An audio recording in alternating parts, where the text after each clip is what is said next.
Hey, good Tuesday morning, everybody. BAM Weather Meteorologist Brett Waltz here, giving you a long-range forecast update and an idea of how we expect things to evolve through the rest of June. Weeks 3 and 4 goes all the way out through the end of the month at this point, so we'll give you a full picture of how we expect the month of June to evolve heading into the start of summer. But let's start with the short term, guys, and rains across the central part of the country, and in some cases, some heavy rain working through eastern Kansas.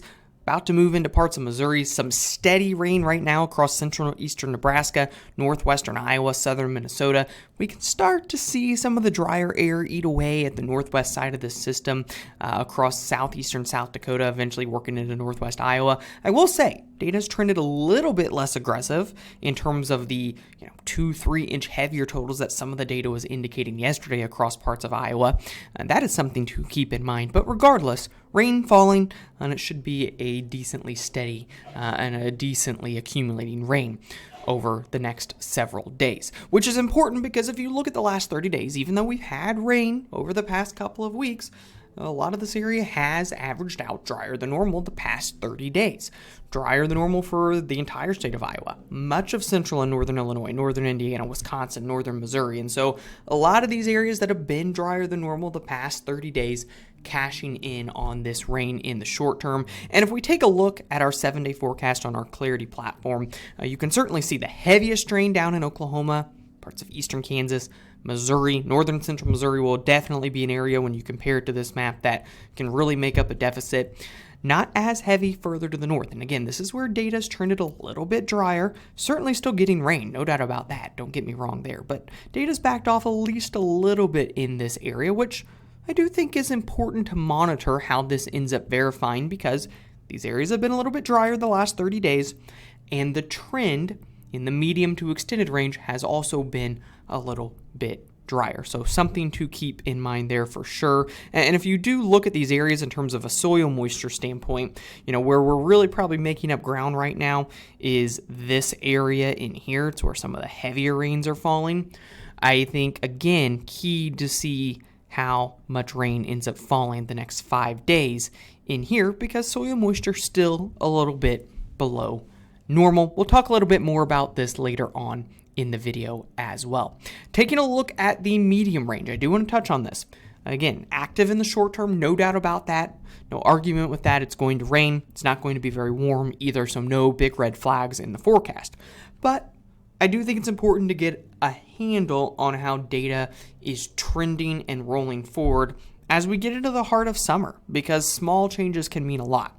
If you take a look at days 8 to 13, June 8th to 13th, from a couple of days ago, back on June 1st, or May 31st, excuse me, overall, it had some dryness in the northern plains, but it was active relatively elsewhere. Look at the roll forward. This is the new run for the same exact time frame. It's trended substantially drier across Nebraska, Iowa, Missouri, Illinois, Indiana, Ohio. Definitely looking increasingly likely that the medium term, maybe even into the extended range, is going to end up a little bit drier across the central plains and into the Ohio Valley. Now, you look at temperatures the next 2 weeks, we'll zoom this out, not all that warm. Next 7 days actually cooler than normal, so no concerns with building heat the next 7 days. You get into the week 2 time frame, cooler air likely lingers to start late in the period towards the midway part of the month, beginning to warm up a little bit. And I think that the week 2 period averages out seasonable to slightly drier across the central plains and into the Ohio Valley. I'd still say, based off these outlooks through the midway point of the month, no big red flags. No major concerns for substantial heat and notable dryness. But again, slowly trending a little bit less active with time, which I think is an important trend to monitor heading into the back half of June. Part of the reason that I think that is we look at our global winds, which is our AAM state. Right now, we're about neutral, let's say. This is verifying a little bit too high, if anything, but we're about neutral, which means it's not a big driver. But as we drop, historically speaking, when you see this in summer, it tends to favor hotter risk and drier risk developing down the road. And so this is something that for the back half of June is a hotter risk than what we will be the first half of June, and potentially a little bit of a drier risk than what we've had the first half of June. We look at years that match the closest. Don't take any one year verbatim because these vary. 2012, a lot different than 2018. But it's the general idea, I think, especially in terms of temperatures, that I want to take away from this. 21, 2012, 17, 24, 03, and 18 are the best global wind analogs. And generally, this type of an idea, this type of a trend would favor warmer risk developing. So I would say that the back half of June holds a higher potential to see some heat. If you look at these years for June as a whole, you can start to see, following the cooler start of the month, more of this warmth building in, especially for the north central part of the country and into the upper Midwest. Still not a super warm signal in the southeast quadrant of the U.S., but given the start of the month, should be trending warmer. In terms of precipitation, it's not bone dry, it's not zero rain, but it is drier than normal. This would be a drier than normal indication for late month in the Central Plains and into parts of the Ohio Valley, with some northwest flow and storm clusters to the north and some rains further down to the south. Something that we have to factor into our outlook here. The other thing is our tropical forcing. We're going to be moving into MJO phases 8 and potentially 1, late week 2 and into week 3. Data varies on the strength of it, but I would expect some kind of phase 8 and 1 forcing, and so we've added in some years that were similar into our overall analogs for this time frame. I will note, and a risk that I want to talk about later in this video, some data by late June trying to work into this MJO phase 5 phase. Why is that important? This is the hottest and the driest phase. And so that is a risk that needs to be monitored very, very carefully for the end of the month and into early July. We'll talk a little bit more about that in a little bit. I don't think it's a huge driver like into the week 3 period, but something to watch for the very end of the month. Factoring all of this in, combining everything together, here's a look at analogs for the last 2 weeks of June. It's warmer than normal. It's not substantial heat, I would say. You can kind of see maybe more of that situated in the west, but it's warmer than normal, certainly different than the start of the month. In terms of data, I actually think that they're seeing this pretty well. The EPS matches pretty carefully, and if I look at the upper level pattern, it would tend to favor some kind of a storm cluster risk in the upper Midwest and into the Great Lakes, probably some moisture along the Gulf Coast, which would potentially leave this area in between a bit less active. And so data trying to pick up on this type of an idea here in the weeks 3 and 4 timeframe. The CFS weekly, I think it matches up almost identical to what our temperature analogs look like. Warm to the north, it would actually perhaps pose a slight risk to be even much above normal in the upper Midwest, northern plains, so that's something to monitor.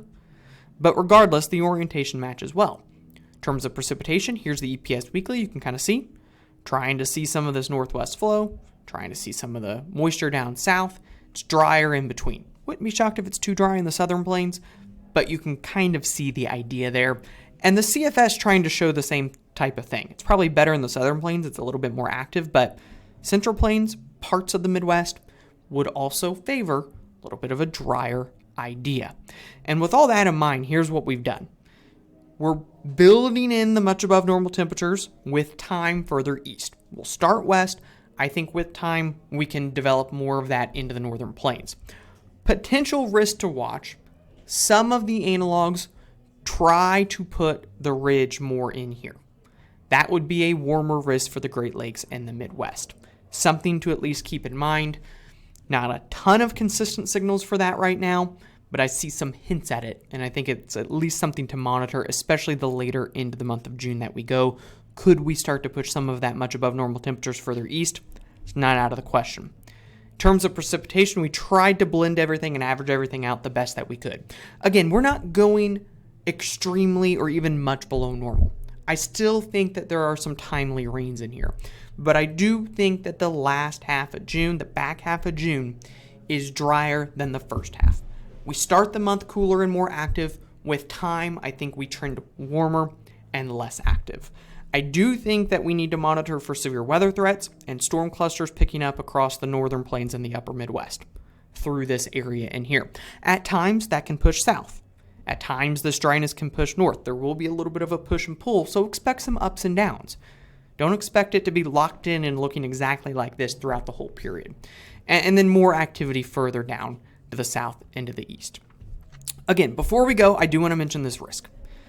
The CFS specifically by week 4, and I'm seeing some tendencies on the EPS as well, trying to build in upward motion in the maritime. That's MJO phase 5 right in here. This is again late June, and then it would eventually roll into early July. If you look here, phase 8 and 1, which we should feel kind of to start the period, or a little bit of a mix of them, has some back and forth. Phase 1 has some of this northwest flow. Phase 8 dries it out and then pushes the rain south. Again, our outlook is kind of a blend of 8 and 1. If we were to move into this phase 5 phase faster, like the CFS is trying to indicate, and it's why I think it's a little bit drier than our forecast, this is a dry signal. This would dry things out in a more notable fashion for the ag belt to end June. Not 100% sold on that idea right now, but I think we need to monitor that risk very, very carefully rolling forward. If that verified, the end of June could get hot and very dry very fast. Something to keep in mind. Again, not 100% sold on that idea yet, but certainly something to monitor.